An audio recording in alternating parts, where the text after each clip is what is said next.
Now, the question is often asked, why is it that I can't forgive? And the answer is actually fairly simple in the fact that oftentimes we can't forgive because we haven't yet fully grieved the injustice or unfairness that's happened to us. We're still hurting from some aspect of our life. When we start talking about grieving those unfairnesses, we're recognizing that that forgiveness is the last stage of grieving. And so we have to walk through a natural process of the forgiveness to be able to get, or through the grieving to be able to get to the forgiveness at the end and find the peace that we're actually looking for. When we fail to fully grieve, we are preventing ourselves from being the kind of full feeling, full functioning human beings that really recognize that we love, that we care about things, and that we grieve when we've lost those things. If we're not going to be able to grieve our losses, then it says that we've kept things at kind of a shallow level and we haven't been able to fully appreciate and love the way that we need to. So if we love, we grieve. And if we grieve, we recognize that there's a whole series of feelings that we go through.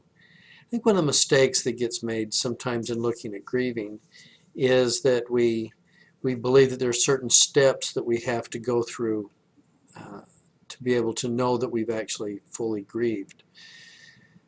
As human beings, we do a good job of acquiring things. We're not very good at grieving and losing things and people and stages of our life that we really care about.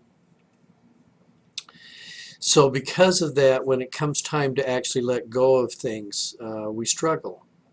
On our side, we struggle because there's going to be a whole series of emotions that grieving people go through. We're going to have periods of confusion where we just don't think as well.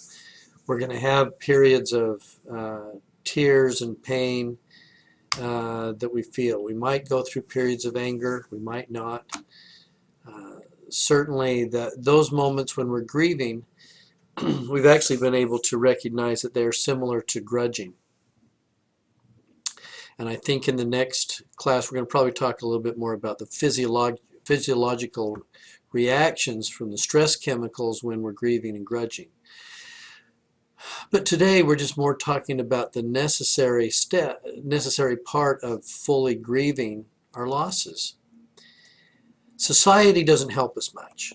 Those people around us, when we are grieving losses, are sometimes we don't want to watch other people hurt. So as a result of that, we try and do things unconsciously with the best of intentions to shortcut somebody else's grief. We may say to somebody who's grieving, well, they've moved on to a better place, or you just need to replace them or replace it, or you just move forward.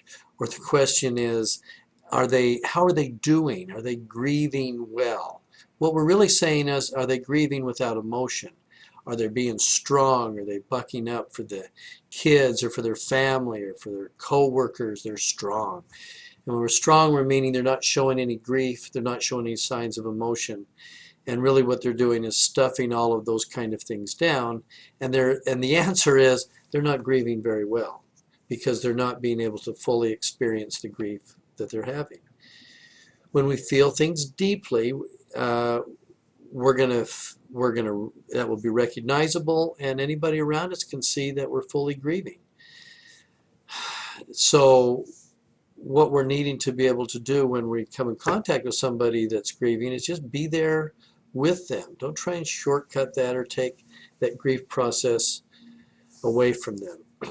I've mentioned other places that after I finished speaking at a conference, I had a lady come up to me and she said that her husband had passed away just a few months ago and she couldn't stop crying, and she wanted to know how she could stop that. And my response was that I wouldn't take her grief for anything. She loved her husband. She missed her husband. They've been married for, I think, 40 years. And if she wasn't fully grieving and and in pain at her loss, I would be kind of worried about that, because her body will tend to hold on to the grief and the pain far too long, and that has a very negative physical aspect to our health. We need to be able to grieve and to let go, and that may mean that we need to also recognize the good intentions of others trying to help us grieve. But we also need to recognize that if we're helping somebody else grieve, we need to let them be there. Grieving is a regular part of the process. How long should that go? That depends on the size of the loss.